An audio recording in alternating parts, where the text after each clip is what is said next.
Qui a déjà essayé de marcher dans le sable sait à quel point c'est difficile. Il faut lutter sans cesse, trouver les bons appuis, marcher avec prudence, car on a vite fait de s'y enfoncer. Qui a déjà essayé de retenir du sable sait à quel point c'est difficile. Il glisse entre les doigts, s'échappe, sans qu'on puisse le retenir. Qui a déjà essayé de se repérer dans des dunes de sable sait à quel point c'est difficile. Les repères se troublent, disparaissent. Le monde est infini et identique. On est perdu. Qui a déjà essayé de faire pousser des plantes dans le sable sait à quel point c'est difficile.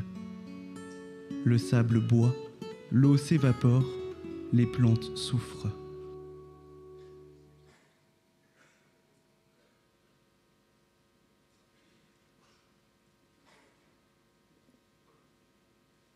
Ouais, Marion, ça va? Tu m'as l'air soucieuse ce matin. Non, ça va, mais... Qu'est-ce que tu regardes comme ça? mais je sais pas, depuis qu'on est arrivé hier, là, je me demande, le chapiteau, là, tu penses qu'ils l'ont planté dans le sable aussi? Bon, tu crois? Peut-être. Je sais pas, je m'inquiète peut-être pour rien, mais... Je sais pas. Ça me paraît pas super solide d'installer une structure pareille dans le sable. Oui. Tu crois qu'il faut qu'on en parle à quelqu'un? C'est peut-être mieux qu'on pose la question, non? Bah, je vais téléphoner à Sébastien, quoi, pour voir. Ouais, c'est ça, on va voir. Bon. Non, et puis sinon, toi, ça y est, t'es prêt à prêcher dans le désert? Bah, ouais, pourquoi pas. Il y en a qui ont essayé, ça leur a plutôt bien réussi, donc... Bon, je dirais pas ça, mais... Bah, il faut faire une croix sur les vacances de Pâques, quoi, mais... Ah, c'est ça. Bon, en tout cas, on n'est pas seuls dans ce désert. Alors, bonjour les kiffeurs, bonjour les kiffeuses. Est-ce que vous avez bien dormi? Est-ce que vous avez assez dormi?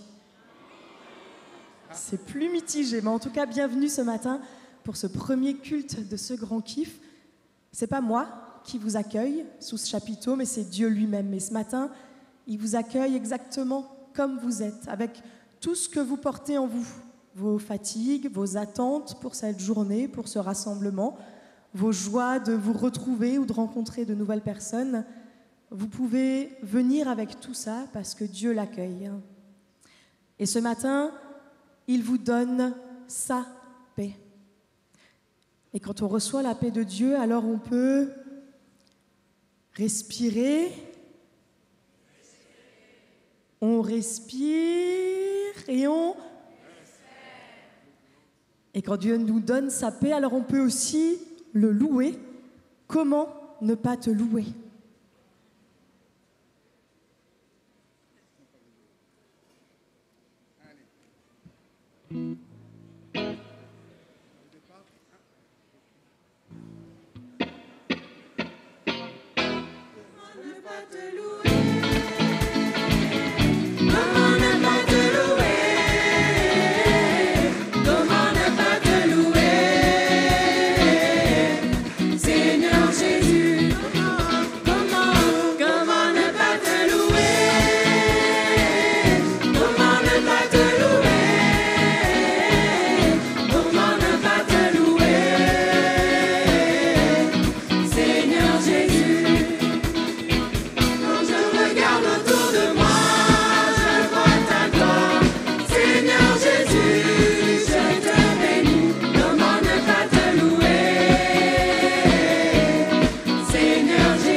Tout d'abord, j'invite tous ceux et celles qui le souhaitent à s'asseoir.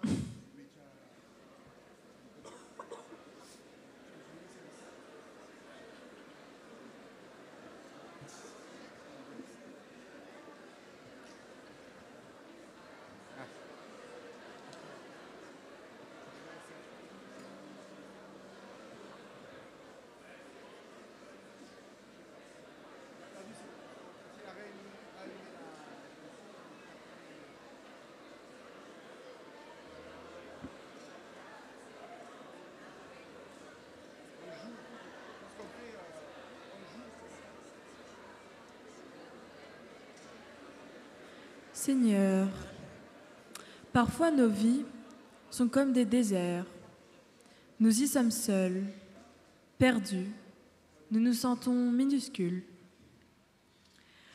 Nous ne trouvons pas de sens. Nous voulons te confier tout ce qui nous pèse et qui fait de nos vies un désert. Seigneur, nous vivons dans un monde en perpétuel bouleversement.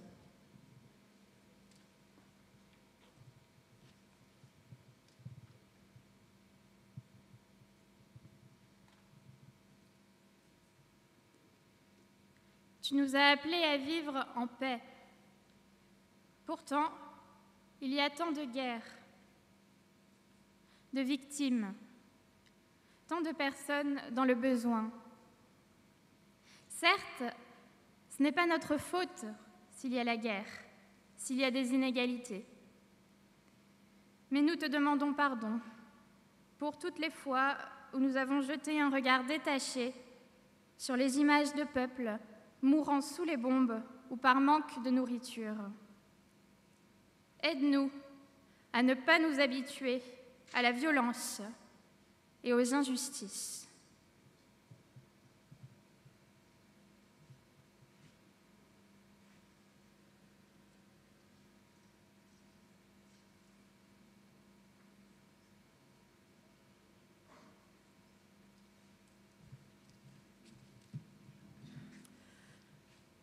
Tu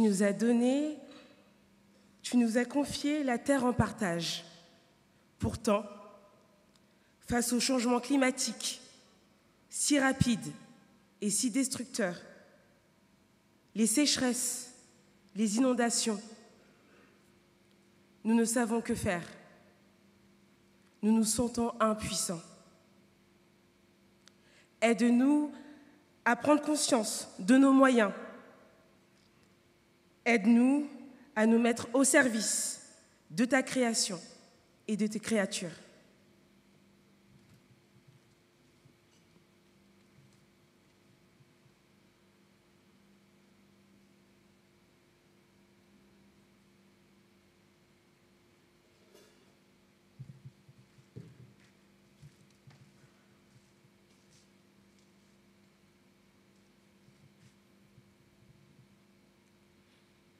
Tu nous as créés tous différents, toutes différentes. Mais souvent, nous sommes réduits à des numéros, à des objets. Il nous arrive aussi de nous intéresser aux autres uniquement parce qu'ils peuvent nous être utiles. Aide-nous à toujours veiller à voir les autres et nous-mêmes comme des humains, beaux, uniques et dignes. Aide-nous à nous accepter tels que nous sommes, avec nos fragilités, et à accueillir les changements en nous.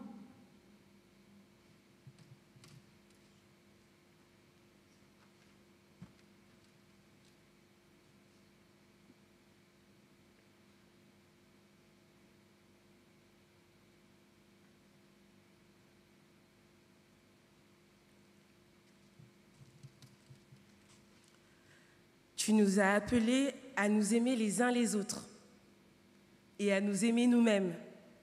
Mais c'est parfois tellement difficile. Nous sommes si souvent confrontés à l'égoïsme, au chacun pour soi. Aide-nous à oser plutôt le chacun pour l'autre, et à prendre soin les uns des autres.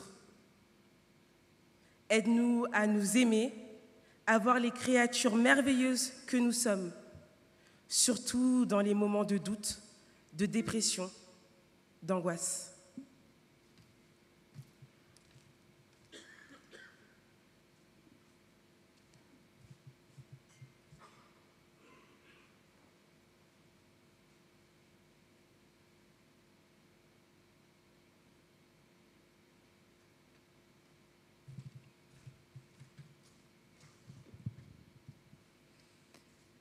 Notre Dieu, nous croyons que ton esprit peut nous aider dans ces épreuves.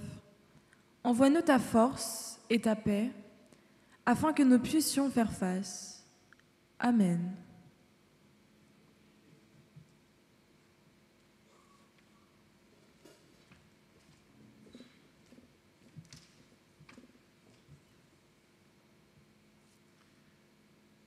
La Bible est un véritable coffre au trésor. Et j'aimerais ce matin vous en partager un que l'on trouve dans le livre de la Genèse. Abraham et Sarai sont vieux, ils n'ont pas de descendance, ils n'ont pas d'enfants. Pourtant, Dieu vient voir Abraham et il lui promet, oui, ta descendance sera innombrable, autant que les grains de sable du désert. Abraham lève les yeux, regarde les étoiles, et si tu pouvais les compter, tu verrais que ta descendance est aussi innombrable. Oui, Dieu a accompli ses promesses. Abraham et Sarai ont eu Isaac, Isaac a eu Jacob et Ésaü, et jusqu'à nous, ces promesses se réalisent. Pour nous aussi, ces promesses sont vraies. Pour nous aussi, Dieu peut tracer des chemins dans les routes, des chemins dans les déserts de l'impossible. Dieu peut peupler nos nuits du doute et du désespoir par les étoiles de la paix et de l'espérance. Le Seigneur vous aime d'un amour infini. Il vous relève. Je vais vous inviter à vous lever pour pouvoir chanter ensemble votre joie. Bless the Lord.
Avant d'ouvrir la Bible et de lire le texte, nous prions. Notre Dieu, nous t'en prions, envoie en nous et sur nous ton esprit, qu'il vienne éclairer notre lecture pour que ces mots anciens deviennent des mots d'espérance et de paix pour nous aujourd'hui. Amen. Et nous allons chanter le chant « Inspire-moi ».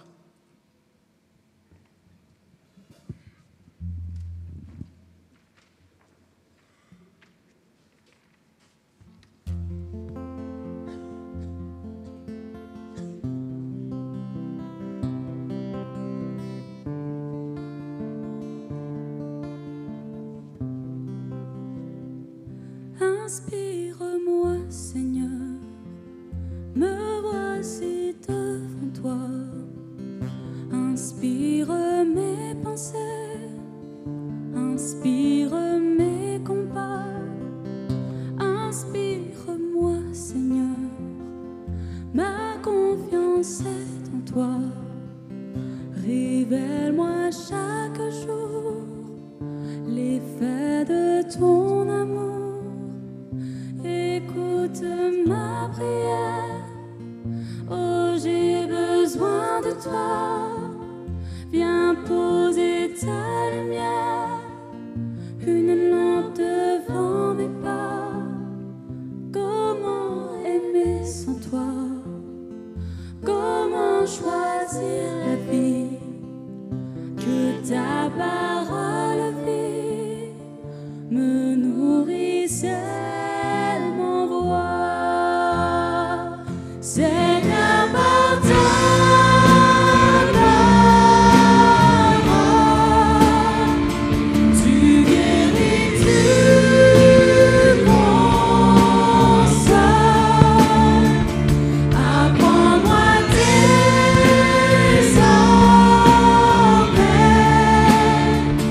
à vivre de ta paix.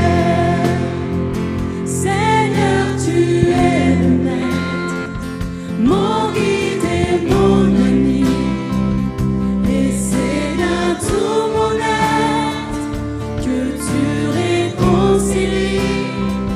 J'accepte ton appel, je me mets à l'écoute des cris des humiliés, des assoiffés de paix.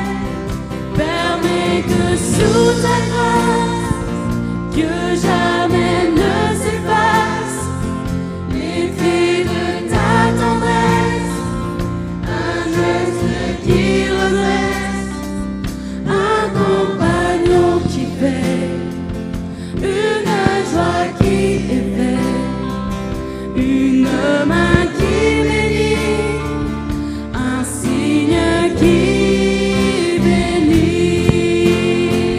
Seigneur, par ta parole, tu guéris, tu consoles. Apprends-moi désormais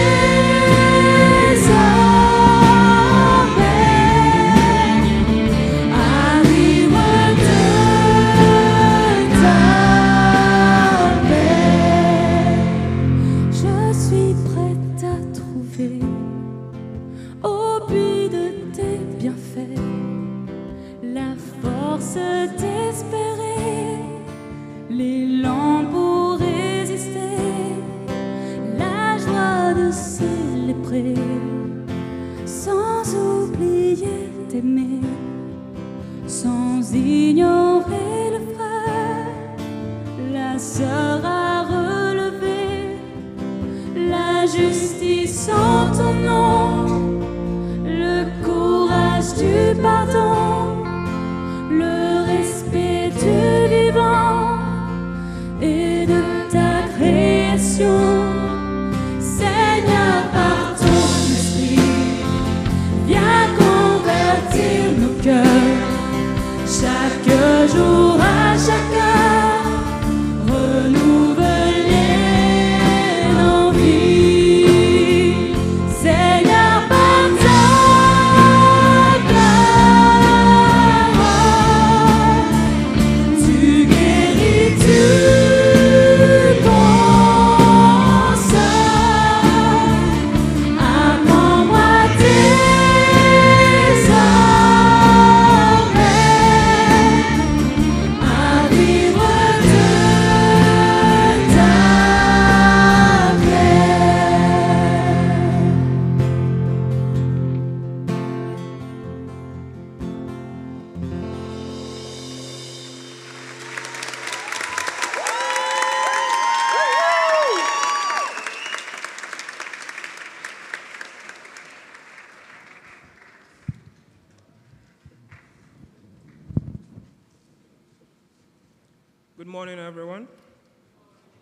text is coming from the book of Matthew, chapter 7, verse 24 to 27.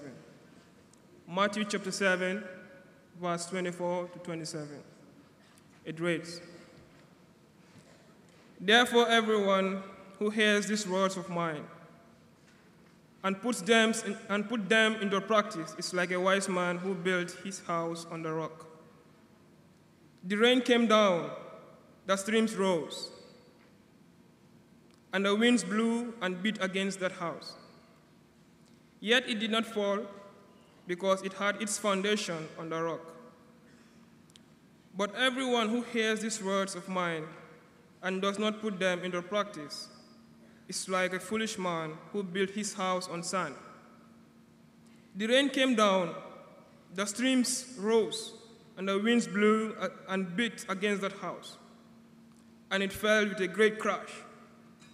When Jesus had finished saying these things, the crowds were amazed at his teaching, because he taught as one who had authority and not as the teachers of the law. This is the word of God." Thank you.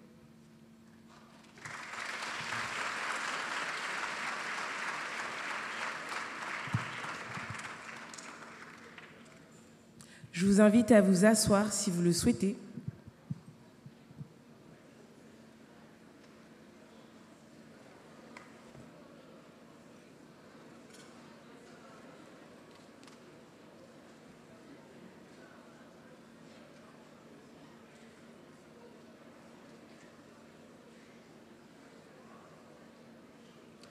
Nous lisons dans l'évangile de Matthieu, au chapitre 7, les versets 24 à 27.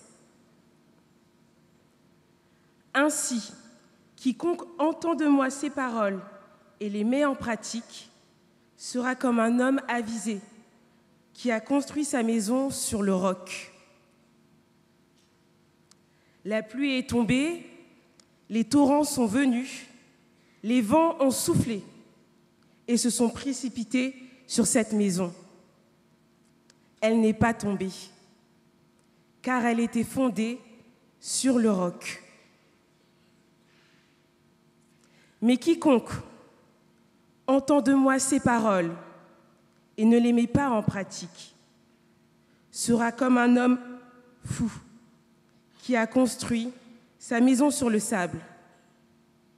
La pluie est tombée, les torrents sont venus, les vents ont soufflé et se sont abattus sur cette maison. Elle est tombée et sa chute a été grande. » Amen.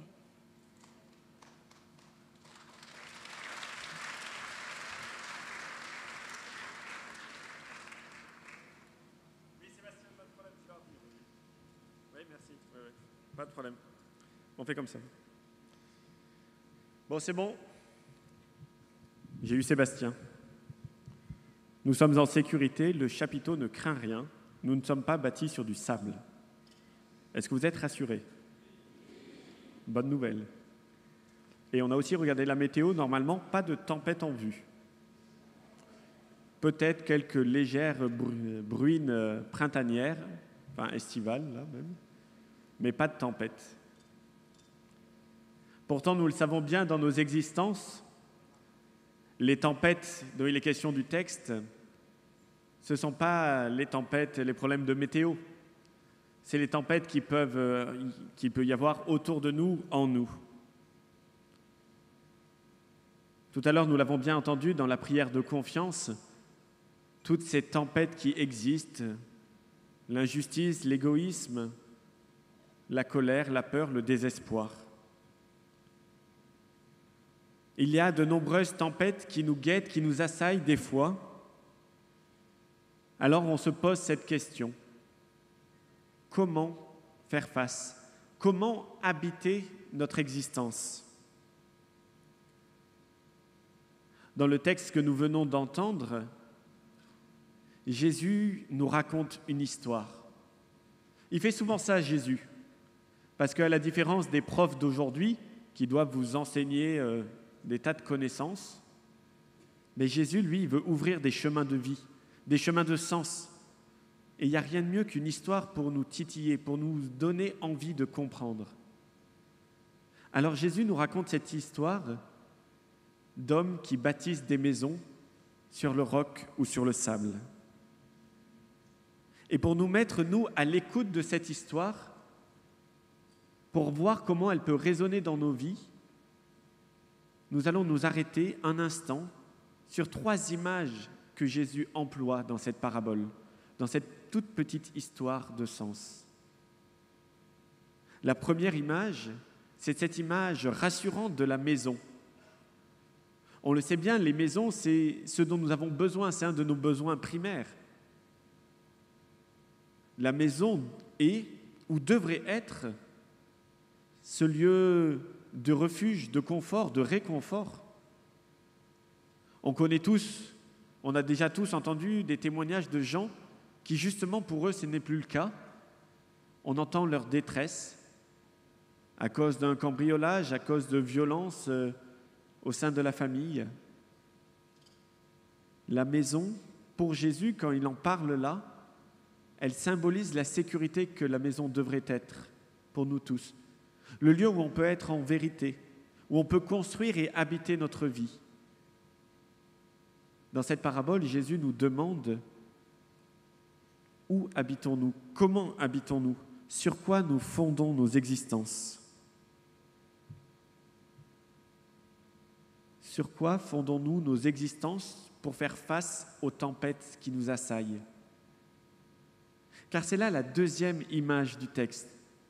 Je ne sais pas si vous avez noté l'insistance de Jésus par rapport aux tempêtes, avec la pluie, avec le vent. Par 2 fois, on entend la tempête souffler. Elle est omniprésente. Et les tempêtes de nos existences, on les voit, on les sent autour de nous, mais elles sont aussi en nous. Avec cette chose assez atroce que les tempêtes de l'extérieur viennent entrer en résonance avec mes propres tempêtes intérieures, comme un écho qui viendrait nous faire chanceler, semer le trouble dans nos vies. Un peu comme ce petit papillon qui bat des ailes et qui se transforme en ouragan. Pour ma part, quand je vois tous ces conflits armés, ces guerres, ces victimes, ces bombardements aux 4 coins du monde et en particulier près de nous en Europe, je m'interroge, je tressaille. Quelle est ma violence? Quelle est ma place? Pourquoi suis-je impuissant face à tout ça? Je voudrais arrêter les choses, je voudrais faire quelque chose, mais je ne peux pas. La tempête est plus grande que moi et elle engendre une tempête puissante en moi. Alors, comment faire face? Comment tenir bon? Comment habiter ma vie? Et comme souvent, il nous faut revenir au texte. Il nous faut revenir au plus profond de ce que Jésus nous enseigne, nous partage. Je connais bien ce texte.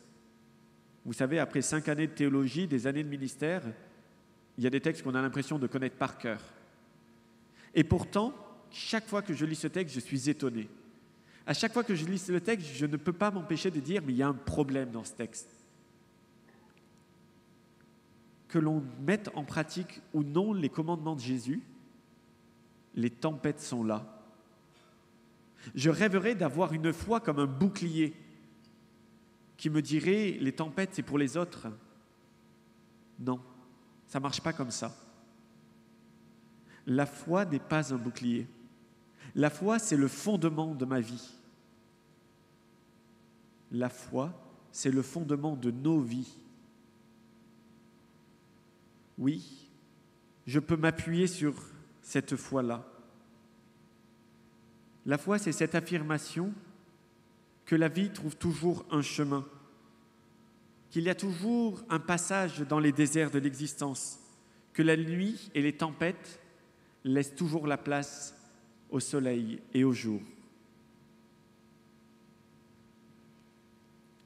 L'histoire, notre histoire humaine, comporte de très grands noms et de petits noms qui ont vécu cette confiance en Dieu, malgré les tempêtes de leur existence.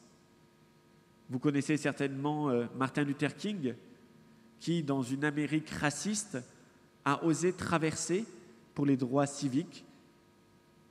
Peut-être connaissez-vous Marie Durand, qui, pendant 37 ans, est restée enfermée dans une tour à Aigues-Mortes, dans le sud de la France, parce qu'elle refusait de se convertir au catholicisme, qui était alors la seule religion acceptée dans le royaume de France.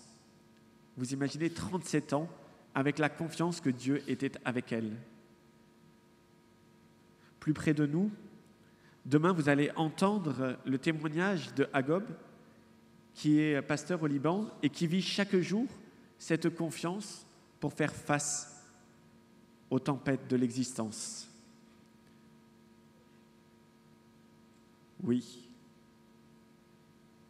Dans nos existences, nous pouvons avoir cet appui solide, cette confiance que Dieu est présent dans nos vies pour faire face aux tempêtes.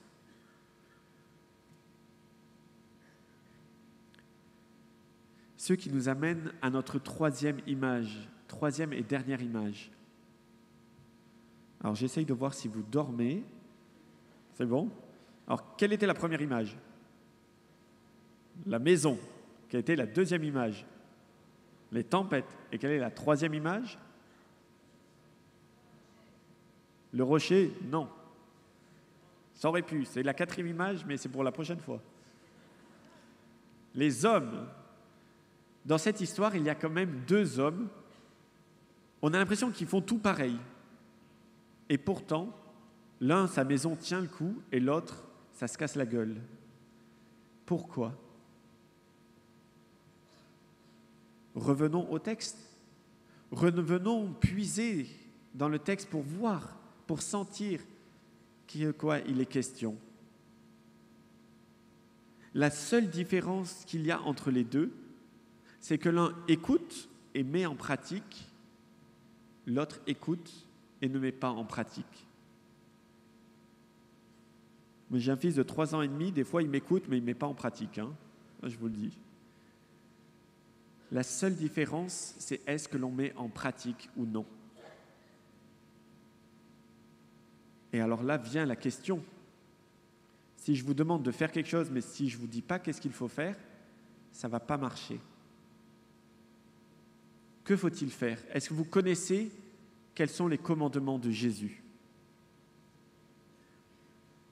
Alors, les disciples de Jésus étaient plus réactifs que vous. Merci, tu aimeras ton prochain comme toi-même. Ce commandement d'amour que Dieu nous donne, que Jésus nous donne dans tous les évangiles, c'est de ça dont il est question aujourd'hui. Et je crois que si nous vivons par ce commandement d'amour, alors nous tenons ferme, nous avons des bases solides.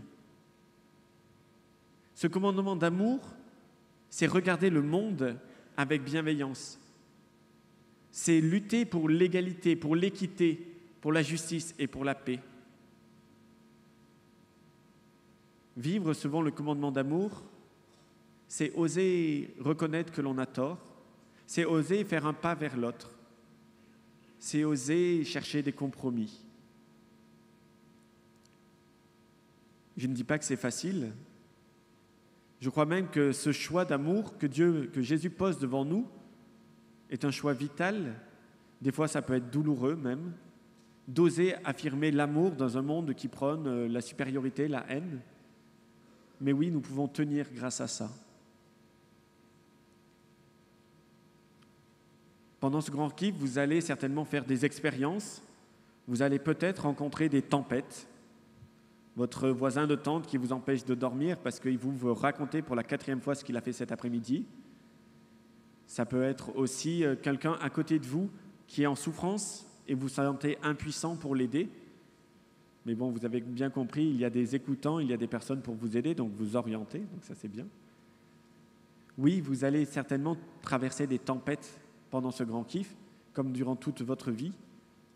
Et je vous invite vraiment à essayer de vivre ce commandement d'amour. De dire quel est le meilleur pour l'autre, Quel est le meilleur pour que notre relation soit la plus belle possible? Comment ensemble nous pouvons tenir et fonder notre vie sur cet amour? Je vous dis bien amour, mais il ne s'agit pas d'apprécier tout le monde, hein. Ça, on le sait, c'est impossible. L'amour dont je vous parle, c'est quelque chose de beaucoup plus profond, de beaucoup plus vrai. Quelque chose qui vous prend aux tripes et qui reconnaît en l'autre un être humain, un frère, une sœur. Oui, je le crois, nous pouvons bâtir nos vies, habiter nos vies en construisant sur ce commandement d'amour. Nous pouvons habiter cette vie que Dieu nous donne en osant faire le choix de la solidité dans la faiblesse, le choix de l'amour vrai pour ce monde, pour les autres et pour nous-mêmes. Nous pouvons vivre ce choix en mettant en pratique cet amour que Dieu lui-même, en Jésus, nous donne. Il est présent dans nos vies. Face à nos tempêtes, il est là. Il est notre roc. Amen.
Je vous invite maintenant à nous rassembler dans la prière pour remettre à Dieu tout ce qui nous traverse aujourd'hui, toutes ces tempêtes, toutes les tempêtes que traverse le monde, et pour lui confier cette journée aussi. nous prions. Seigneur, nous nous tournons vers toi ce matin avec assurance ou avec un cœur plein de questions. Et nous te remettons toutes ces tempêtes qui traversent le monde et qui traversent nos vies. Viens les apaiser, viens nous aider à les traverser et donne-nous de mettre en pratique ta parole et ton commandement d'amour pour construire nos vies sur des bases solides. Nous voulons aussi te confier cette journée qui s'ouvre devant nous. Aide-nous à être attentifs à nos envies, à nos besoins, à nos rêves, tout en faisant place aux envies, aux besoins, aux rêves des autres. Permets-nous de profiter de toutes ces choses que nous allons vivre, de toutes ces oasis dans lesquelles nous allons pouvoir nous ressourcer. Permets-nous de fonder notre vie sur toi, parce que c'est ça qui va nous permettre de nous ouvrir aux autres, d'aller à la rencontre de leur richesse, de leur diversité. Et qu'ensemble, nous puissions vivre aujourd'hui des instants de grâce, de joie et de vérité. Oui, Seigneur, qu'au début de cette journée, ton esprit nous aide à déposer auprès de toi tout ce qui nous pèse, tout ce qui nous préoccupe, tout ce qui nous angoisse et nous décourage, afin de vivre pleinement le jour que tu nous donnes. Amen.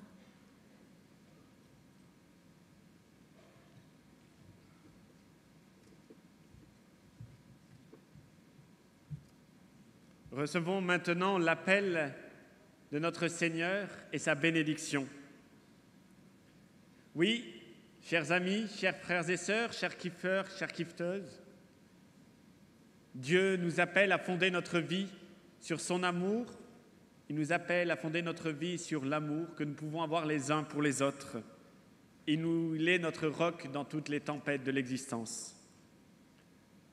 Le Seigneur nous bénit et nous garde. Il tourne sa face vers nous et nous donne avec abondance sa grâce et sa paix, sa joie et sa tendresse pour aujourd'hui et pour demain. Amen. Et nous allons respirer, espérer.